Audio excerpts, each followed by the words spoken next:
박정인의 정치평론. 총선 분석 1. 성난 민심의 요구는 다시 겸허한 정치. 총선의 시대정신은 결국 불통 정권에 대한 심판이었다.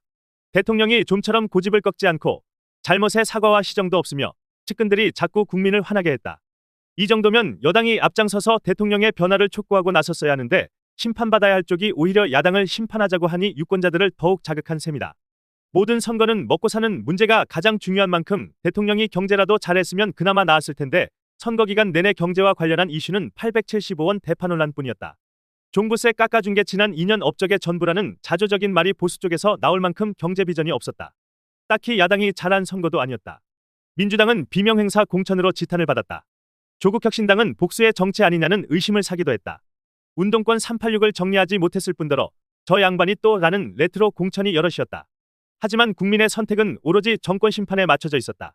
지상파 3사 출구조사 결과를 보면 60대 이상을 제외한 모든 연령대에서 민주당이 크게 앞섰다. 60대에서조차도 30%에 가까운 민주당 지지세가 확인됐다. 보수 성향으로 기울었다던 20에서 30대 중에 이대남은 개혁신당으로, 이대녀는 민주당으로 떠나갔다. 양문석의 사기대출 의혹, 김준혁의 막말 시리즈가 유권자의 마음을 바꾸지 못한 건 이번 선거에 임하는 국민의 심정이 얼마나 절박했는지를 입증한다. 아빠 찬스의 공영훈이 패배한 것은 상대가 심판 대상이 아닌 이준석이었기 때문으로 보여진다. 정권을 심판하기로 마음먹은 유권자들에게 조국혁신당의 등장은 호재였다. 고르는 재미가 생겼으니까. 출구조사 결과 지역구 투표에서 민주당 후보를 찍은 유권자 가운데 39%가 비례대표로 조국혁신당을 선택했다고 답했다. 마음에 안 든다고 기권할 필요 없이 이재명이 싫은 사람은 조국을, 조국이 싫은 사람은 이재명을 찍으면 됐다. 22대 국회는 윤석열 대통령과 여당에게 악몽의 시작이다.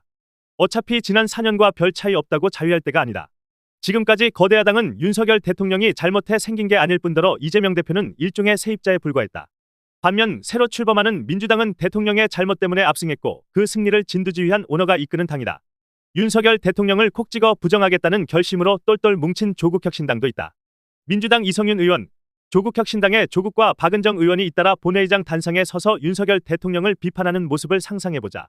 세옹지마도 이런 세옹지마가 없다. 대통령을 심판하라는 국민의 명령을 받고 오너들이 총출동한 야당을 상대하기는 쉽지 않다.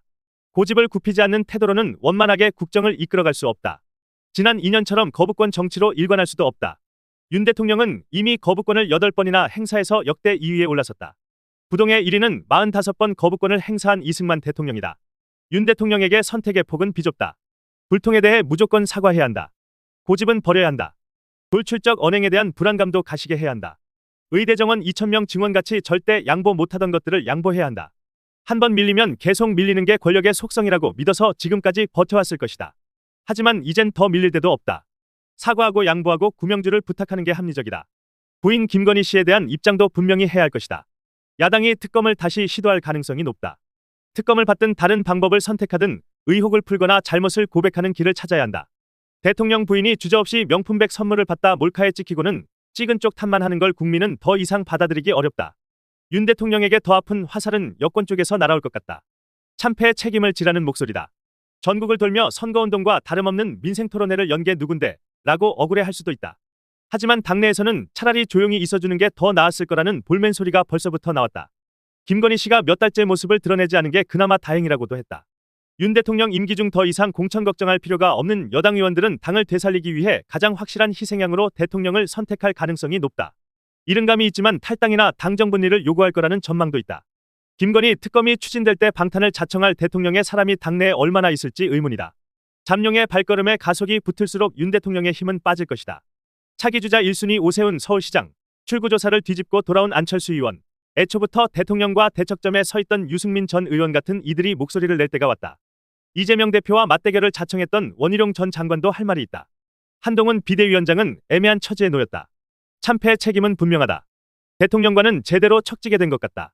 하지만 그게 정치적 부활의 기회일 수도 있다. 나중에 당이 그를 받아들일지에 관심이 쏠린다. 야권은 윤석열 정부를 심판하라는 유권자의 요구를 충실히 수행해야 할 의무가 있다. 하지만 지난 4년 거대 야당이 남긴 족적이 과연 바람직했는지 한 번쯤 되돌아봐야 한다. 국민이 준 180석을 겸허한 자세로 활용했는지 말이다. 이번 선거 결과 어디에도 야당이 예뻐서 표를 줬다는 흔적은 보이지 않는다. 대통령이 미웠을 뿐이다. 서울의 의석수 감소와 수도권 텃밭에서의 신승 또는 패배가 증거다. 돌풍을 일으킨 조국혁신당도 돌풍이 자기 집을 무너뜨리지 않게 조심해야 한다. 한동훈 특검을 비롯해 유세 과정에서 나온 말들이나 당선된 인물의 면면을 보면 복수심의 뉘앙스가 느껴진다. 복수는 짜릿하지만 중독성이 강해 스스로 무너지게 한다. 그보다는 조국 대표가 약속한 사회권 선진국같이 특성 있는 정책 비전을 제시하는 데 주력해야 한다.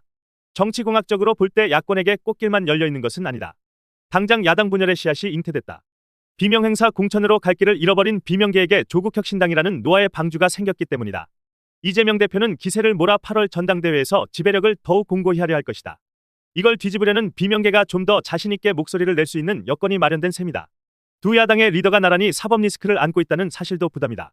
만약 사법 처리가 현실화한다면 당장의 리더십은 말할 것도 없고 차기 대선의 유력주자가 사라지는 불상사가 생긴다. 개혁신당 이준석 대표는 당은 부진했지만 불리한 지역구 여건을 돌파하고 국회에 입성한 개인기가 돋보였다. 3년 뒤 대선까지 정치권의 이합집산에 따라 조커 역할을 할 기회를 얻었다. 유권자는 현명할 뿐 아니라 엄정하다. 대통령이 미워서 야당에게 기회를 줬지만 개헌과 탄핵선을 넘지 못하게 한 의도가 있을 것이다. 21대 총선에서 180석을 몰아줬다가 2년 만에 정권을 거둬들인 선택을 잊지 말아야 한다. 여든야든 국민 앞에서 독단적이면 안 되고 오만해서는 안 되고 방심해서도 안 된다. 겸허한 정치만이 국민의 선택을 받을 수 있다. 더 칼럼니스트